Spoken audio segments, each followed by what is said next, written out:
Hey everybody, I'm David with Bolivar Live, and we're heading down to the beach here on Bolivar Peninsula this Thursday.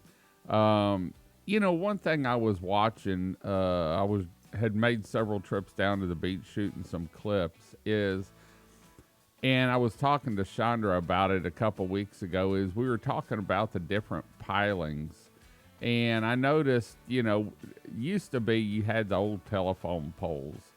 And then when we were rebuilding for Mike, we saw homes coming back with the square pilings. And then we started to see some round pilings. Some builders were using round pilings. And then pretty soon we saw even some precast and some concrete pilings being poured and slabs. And so I had a chance to talk to her about that.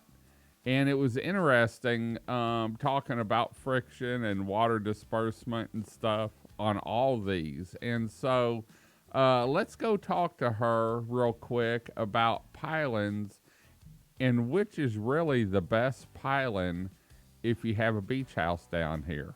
Chandra, I got a big question. I was driving through shooting some video. And I noticed, I was looking at some of the houses, and I can remember whenever we were really strong rebuilding from Ike, you saw square pilings, or actually old pilings were old telephone poles, and we all know they rot from the inside out. But as we were rebuilding from Ike, you saw square pilings, and then you saw some round pilings coming in, and then you saw some cement pilings. Some were square and some were round. Let's talk a little bit about pilings. And the square ones may be cheaper, but the round ones may be stronger, if I'm not mistaken. Yeah. So think about how the tree grows. The tree grows in rings, right? Mm-hmm. And so when we have a tree that's this round and we start cutting a square pile out of it, we're actually making that whole section smaller. Right. So it's always better to a round pile. One, it stays within the growth ring, so you have all your strength properties. Two, when you start talking about wind and water hitting against those piles, well, on a flat pile, it's hitting 12 inches of wall, basically the face of that pile. On a round, it's going to just kind of curve around it. Right. So it has less, impact on that pile. It's sort of like your leg in the water. If you've got waders on, you can feel the waves hitting you and the water hitting you because it's bigger a lot more than if you're just out wading in the summertime. Exactly. So you want that water to kind of and that wind to kind of dissipate around that round piling. So, I mean, ideally, the reason people like the square is because they set really nice. The framing squares up really nicely. It's easy to hang things on the lower level. But a lot of people, when they're doing the round piles, first of all, aesthetically, they look really nice still. But you can always square them out with Hardy or trim them out to make them look more square, more conventional, and use a smaller size section of a round pile that's equivalent to a square pile. So, and real quick, you see a lot of telephone poles are tapered. Are these round piles tapered, or are they, 11 to 12 inches all the way up?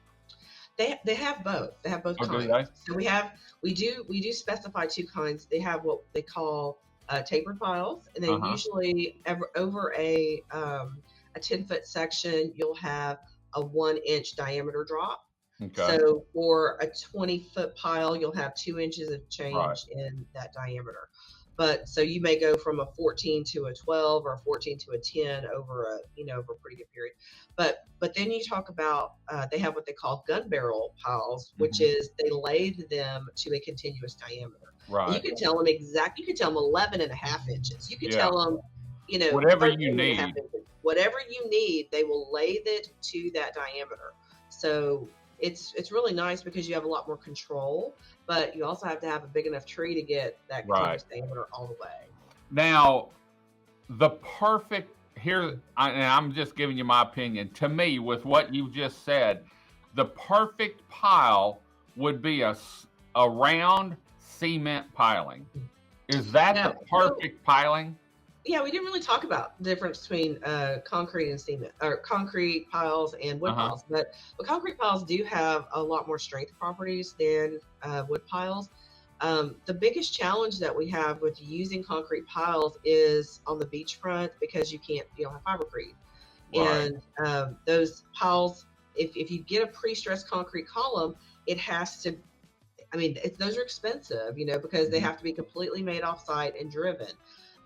If you can do a hybrid where you could do maybe a tapered wood pile, a footing, and then a concrete formed above, that would be ideal. Because, you can do that then. Yeah, you can absolutely do that in either an A zone or a V zone where you can use a slab.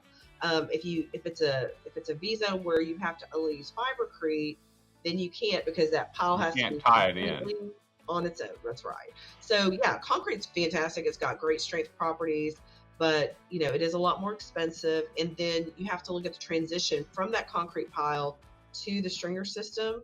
If it's a precast concrete column where you're driving the whole thing, usually you have to have a steel saddle. Those are kind of custom. Right. If you're forming it in place with either tying it into a sub pile, then you can form the top of it. So that's a little bit more cost effective. So there's definitely options, and we see every single kind. Yeah, and we were talking the other week about it. We saw it when you can pour concrete when you're not beachfront. Right. During Ike, I can remember a yellow house, and I think it was in Emerald 2 or something, where the slab was there and 4 or 5 foot of dirt was gone underneath it, but the pilings were all tied together because they were able to pour a slab at the time. Right, and that's what we're trying to do. We're trying to keep those piling, instead of working individually, we're wanting them to work as a system. And that's one of the problems that we get into on beachfront houses, is that we have to look at those piles like they're working independently. Right. So if we can tie them into a piling system and lock them in at the ground with a slab, even if we get undermined, that slab is going to lock those piles in and hold everything together. Great. You can always go back and backfill all that stuff. Right, and that's what they did. We want to hold everything together. Great. Okay, well, we're going to let you get back, and we're going to go check out the beachfront and see what kind of pilings is the majority down here. Thanks for joining us today. Thanks. Well, there you have it. All the pilings are great pilings, but some can actually help you if we do have elevated tides or if we have a storm down here. So you can see the beach is beautiful. We've got Memorial Day weekend coming up. We're looking forward to it. Hope to see y'all down here. Remember, the Bolivar Live Truck, if we're on the beach and you see us, jump up and down, wave your arms, and ask us what's free today. Because we've always got, in fact, for this weekend, we should have some T-shirts and hats and cups and all kinds of goodies. So remember, for more information on Aaron and Franklin, if you're going to build a house or if you're doing a remodel and you need some engineering, make sure you give them a look up online, fill out the form, and they can help you. It's aaronfranklin.com. So enjoy the view.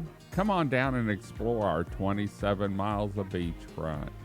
Until next time, I'm David with Bolivar Live. From the upper Texas coast on Bolivar Peninsula, y'all have a great day, great week. Come see us. God bless, and bye-bye. Video equipment is sponsored by Crystal Beach Decor and More, located at 1959 Highway 87 in Crystal Beach, Texas, and Beachy Beatnik Boutique and Jewelry, located at 970 Surfside and Highway 87 in Crystal Beach, Texas. Thank you to these two businesses for being our 2025 video equipment sponsor for Bolivar Live.